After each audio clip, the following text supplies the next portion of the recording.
বিশ্ব বিজেতা অধিনায়ক তিনি। লাখো লাখো মানুষের মুখে রোহিত নামের জয় জয়কার। এর চেয়ে একটা মানুষের জীবনে আর কি চাই বলুন।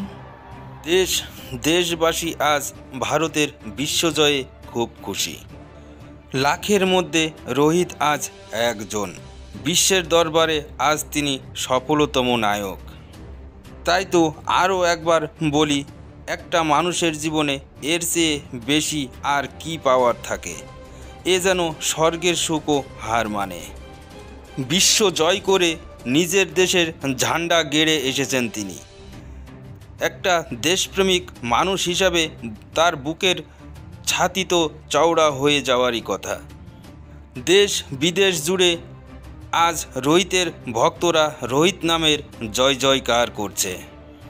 কিন্তু এরপরও যে রোহিতের জীবনে একটা শুভ মুহূর্ত অপেক্ষা করছিল, সেটা হয়তো রোহিত নিজেও জানতেন না। হ্যাঁ বন্ধুরা, রোহিত শর্মার মায়ের কথা বলছি। রোহিতের গর্ভধারিণী মা পূর্ণিমা শর্মা। রোহিতের মতো ছেলে যার গর্ভে জন্ম নিয়েছে, তার তো বুক গর্বে চওড়া হয়ে যাওয়ারই কথা। বিশ্ব জয় করে ছেলে দেশে ফিরতেই মা আবেগী হয়ে পড়েছেন। বিশ্ববিজয়িতা ক্যাপ্টেন হয়েছে, তাতে কি হয়েছে? মায়ের কাছে সন্তান সবসময় ছোটই থাকে। তাই সুযোগ পেয়েই রোহিত শর্মাকে কপালে চুমু দিয়ে ভরিয়ে তুললেন মা পূর্ণিমা শর্মা। অসুস্থ শরীর নিয়েই বৃহস্পতিবারে মুম্বাইয়ে ওয়ানখেড়ে স্টেডিয়ামে পৌঁছে যান পূর্ণিমা শর্মা।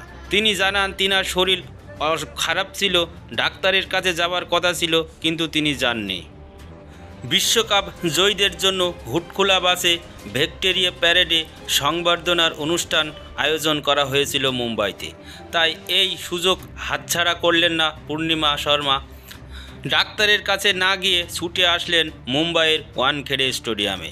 আর সেখানেই ছেলেকে হাতের কাছে পেয়ে কপালে চুমু দিয়ে ভরিয়ে তুললেন মমতাময়ী মা পূর্ণিমা শর্মা। আর আমি মনে করি মায়ের ভালোবাসা পাওয়া মানেই জীবনের সেরা মুহূর্ত। এরপরেই রোহিত যখন বাড়ি ফিরলেন, তখন রোহিতের বন্ধুরা, মানে যাদের সাথে ছোটোবেলায় স্কুলে গিয়েছিলেন, খেলাধুলা করেছিলেন, সেই বন্ধুরাই রোহিতের জন্য ফুলের মালা নিয়ে অপেক্ষা করছিল। রোহিত বাড়ি ঢুকতেই ফুলের মালা দিয়ে তাকে সম্বর্ধনা জানালেন। বিশ্বকাপ ট্রফি যেই সেলিব্রেশন করে রোহিত গ্রহণ করেছিলেন, ঠিক একই সেই সেলিব্রেশন করে তার বন্ধুরা ফুলের মালা গলায় দিয়ে রোহিতকে সম্বর্ধনা জানালেন। খারাপ সময়ে যেই বন্ধুরা পাশে ছিলেন, আজ সুখের সময়ও সেই বন্ধুরা রোহিতকে কাঁধে তুলে নাচতে লাগলেন। এরপর রোহিত ঘরে ঢুকতেই তার দরজার সামনে ফুল বেছানো ছিল, আর সেই ফুল দিয়েই রোহিত শর্মাকে বরণ করে নেওয়া হলো।